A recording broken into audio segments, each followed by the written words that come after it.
This is an open message to the Occupy Wall Street movement, to the 99%.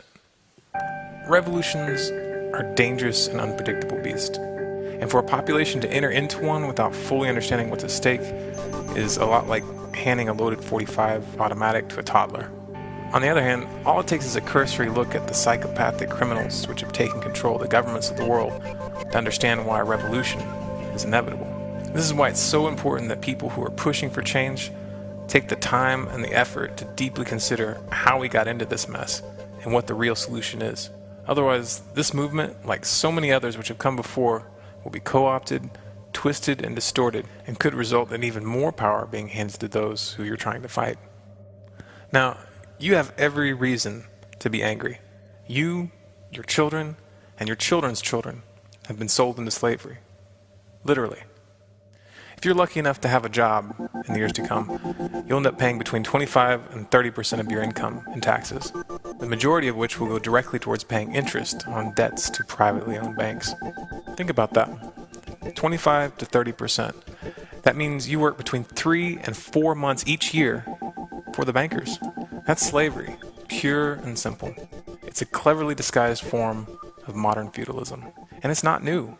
It didn't start with the bailouts. The bailouts were just icing on the cake. It was just a little bit too much for most people to swallow. But in reality, the events of the last several years are just an escalation of standard policy. If you truly want to break free from slavery, it's crucial to understand the nature of your enslavement.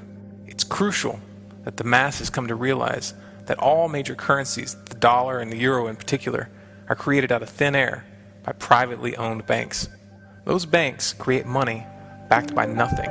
Then they loan that money out to governments in exchange for bonds, which are really just promises that the government will extract that money plus interest from the public. That money is extracted from the people in the form of taxes, and those taxes are taken at gunpoint. Sure, you may not have ever seen the gun in your face, but if you ever refuse to comply, men with guns will show up at your house and drag you off to rot in a cage.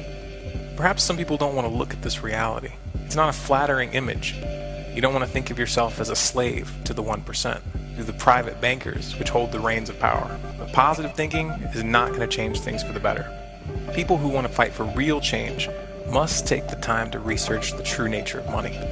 Only with that understanding will we be in a position to push for meaningful reforms. The solution is not equitable taxation. Calling for equitable taxation is like calling for equitable slavery.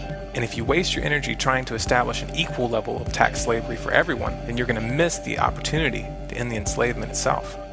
It is utterly immoral to use violence or the threat of violence to take the property or the labor of another person. But perhaps you've been taught otherwise. Perhaps you've been taught that it's okay for the state to use violence to steal from the public. Perhaps you believe that such violence is okay if it's being done for a quote-unquote good cause. I hate to break the bad news, but the ends do not justify the means. And if you're honest with yourself, you'll have to admit that the ends don't ever seem to quite materialize as promised, do they?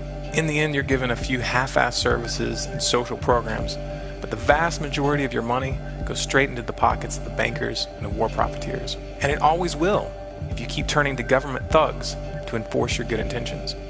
You might think that you can change this by creating new laws and regulations, but the fatal flaw in that line of reasoning is the simple fact that if private bankers are allowed to continue creating money, the financial powers that be will always end up using the government like a sock puppet. And those new regulations, as well-intentioned as they may be, will only end up consolidating their power. Right now, there are those in positions of influence which are attempting to redirect and co-opt the Occupy Wall Street movement. A good example of this is the Vatican, which this past week took it upon themselves to propose the establishment of a new global central bank as a solution to these problems. This is the kind of ridiculous proposition that you're going to find being injected into the debate. Those who are in power will do almost anything to stay in power. And the easiest way to do that is to influence the direction of the movement and the solutions which are demanded. Those who created the problem, the real powers that be, don't mind when you react, just as long as they are able to direct that reaction towards artificial solutions which funnel more power into their hands. Problem, reaction, solution. The Hegelian dialectic. It's the oldest trick in the book. Don't fall for it.